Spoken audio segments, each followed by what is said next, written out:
This is Art Sense, a podcast focused on educating and informing listeners about the past, present, and future of art. I'm Craig Gould. On today's episode, I speak with Eileen Gallagher, an event producer who has worked with the estate of Jean-Michel Basquiat to create an immersive experience that introduces viewers to the iconic artist from the perspective of his family. Interviews with Basquiat's younger sisters Jeanine and Lisane, his stepmother Nora, and a variety of friends are interspersed with personal effects and mementos that he left behind, as well as more than 200 works of art that have never been seen in public. The exhibit launches April 9th at the Starrett-Lehigh Building in Chelsea, with a companion book available this spring wherever you buy books. At the end of the episode, I'll take a look at some of the week's top art headlines. But first, creating an intimate and immersive portrait of Jean-Michel Basquiat with Eileen Gallagher.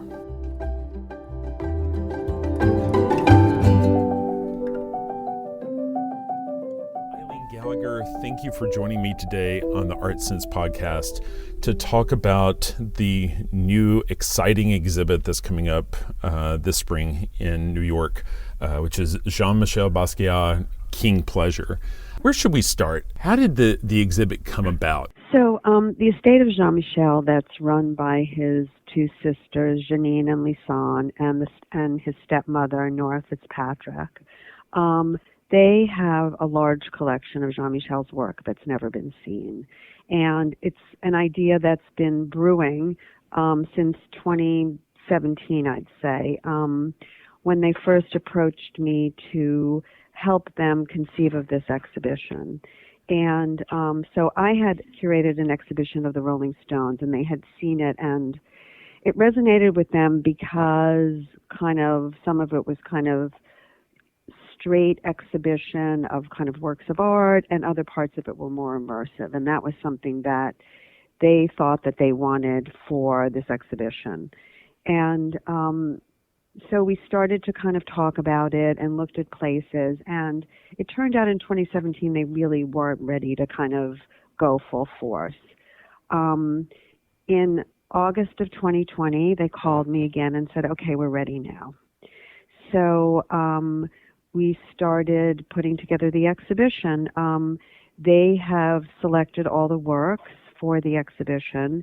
It is kind of, it's not your typical Jean-Michel exhibit. It's not kind of a white wall art exhibition.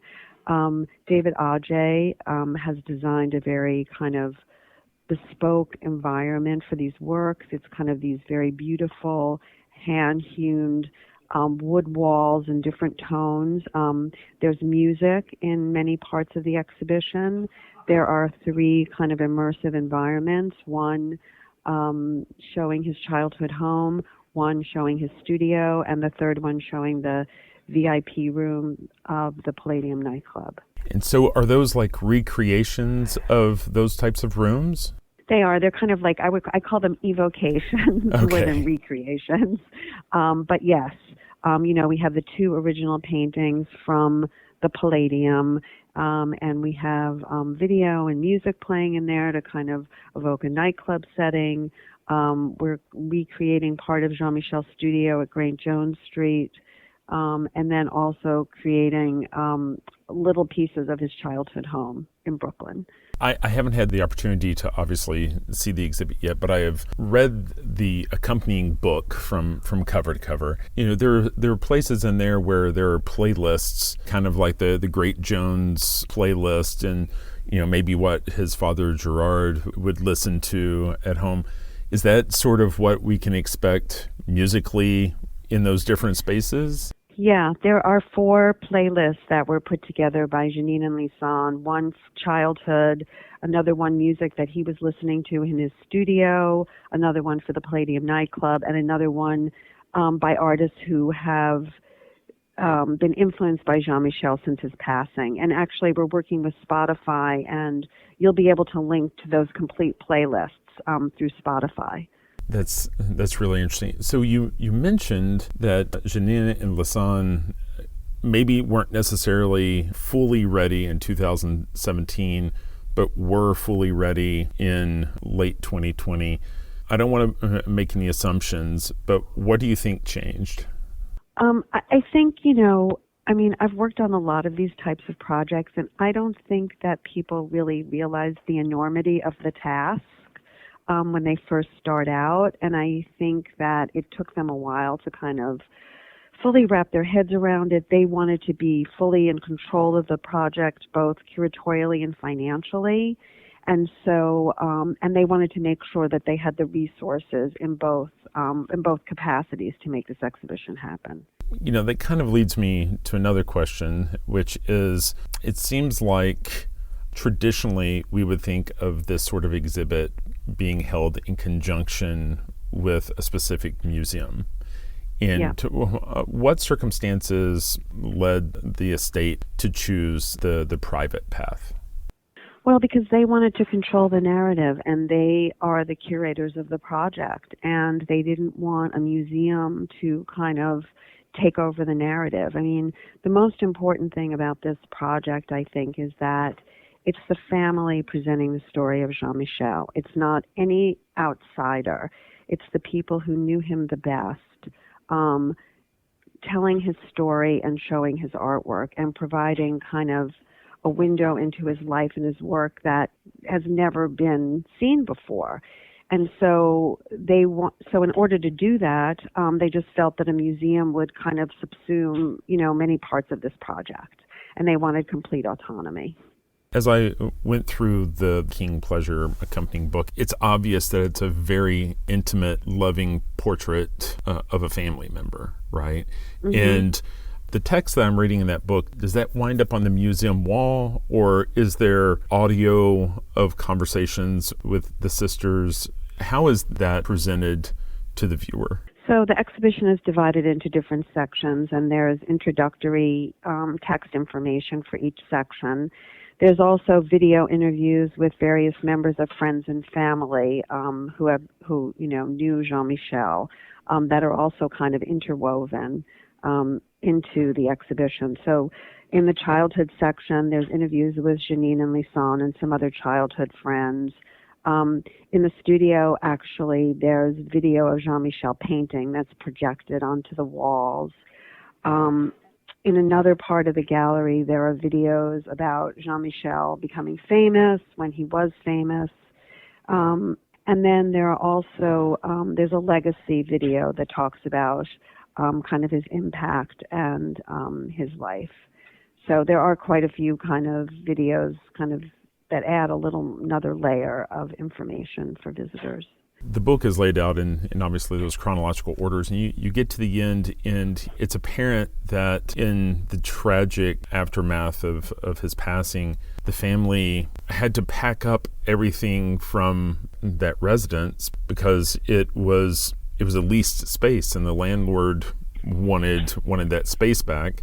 All that artwork and personal effects were moved into a warehouse. Yep. I can't imagine even just what all that includes. What are some of the more interesting things that you had to sift through to figure out whether you or the family wanted to be part of the exhibit? Because I imagine there was a whole array of things, right? Yeah, there were a lot of personal effects, and a lot of them will be included in the exhibition. I mean, there's some wonderful notes. There's objects that he collected from his trip to Africa and other travels that will also be included in the exhibition. His bicycle, which is legendary, that he kind of rode around New York because he had trouble catching a cab. That's included in the exhibition. One of the things I found the most fascinating was that Jean-Michel was a consumer of culture. On many levels, music, movies, books, and there was quite a vast collection of all of those things.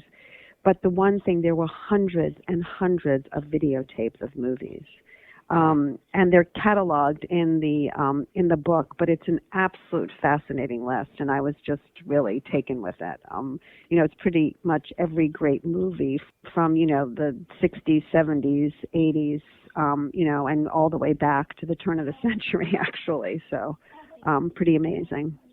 And that was something that struck me also, is like when you see his work, it's obvious that he's just pulling things from from history. He's pulling things from popular culture. He's just pulling. And it sounded like the way he created art was just as something popped into his head, he would stop, whether he was, eating a bagel or talking to someone, and just walk over and add text to a piece. And I can only imagine how he would have reacted with the access that the internet gives us these days, because it seems like he was really an autodidact in terms of just consuming history, consuming media. Yeah, no, I think that that's very true. I mean, I think you kind of hit the nail on the head, that he was kind of influenced by so many different things, and he had such a vast knowledge of so many things. That's what's so extraordinary. I mean, Anina Nosé tells a story about kind of meeting Jean-Michel and him giving her a book about Duchamp, and she says, like, how many artists of that, that young and that kind of just starting out in their careers would have known about Duchamp? I mean, so, he just had such a appetite for learning and for, history and culture. And so let me ask you this. What do you think it is about Jean-Michel Basquiat that you think continues to resonate with people as much now as it's ever been? I think it's because, first of all, aesthetically, his work is pretty phenomenal. But I think also the references in his work, and kind of the more that you look at them, the more you learn, and the more aha moments that you have. I mean, they're so kind of deeply layered that, they just continually kind of teach you new things. I mean, I learned kind of so much just kind of working with Jeanine and Lisane, looking at his paintings. It was pretty phenomenal. And I think also, there's a mythology around him. And I think, the thing that's so unique about this project is that kind of his story has been told by so many different people in so many different ways. And this is really the first time that the family is really is telling the story in a way that it needs to be told. And it's never been told like this before. You've seen this version of the story, and I'm sure you've seen Radiant Child and different versions, of the story. How do you sense this story looking or feeling different? Is it just the intimate nature, or what do you think? I mean, I think it's that, but it's also that, this story is really being told by Jean-Michel and the family. I mean, before this, like every other exhibition was being told by a curator or being told by somebody who knew him, and it was more about them than it was about Jean-Michel and the family. And this project is really about Jean-Michel and the people that knew him very well and intimately. So that's what I think is really the difference. My impression is that to do your job successfully, you kind of have to find the narrative, right? And what is the story that you find as you go through the exhibit? I mean, is there just one story, or is it just memories and commemoration? And what is the story? Well, I mean, the story is about kind of growing up and kind of setting the stage for growing up in Brooklyn, living in Puerto Rico for several years, kind of the family dynamic, Jean-Michel's roots, and his relationship with members of his family. And then, it really starts to talk about, his creative process and kind of this all-consuming passion to create art. And, there's other, threads about kind of like nightlife and New York City and, kind of all of these things are kind of woven through the narrative. When you enter the exhibition, the first part of the exhibition is called 1960, the year he was born. So that kind of like sets you up for kind of his very early years. And there's family movies of him as a baby. And then you move into Kings County, which is kind of really his formative years and growing up in Brooklyn. And then you move into kind of World Famous and Blue Ribbon. And World Famous is his kind of emergence into the art world. And Blue Ribbon are the works of art that Lisane and Jeanine consider to be masterpieces in their collection.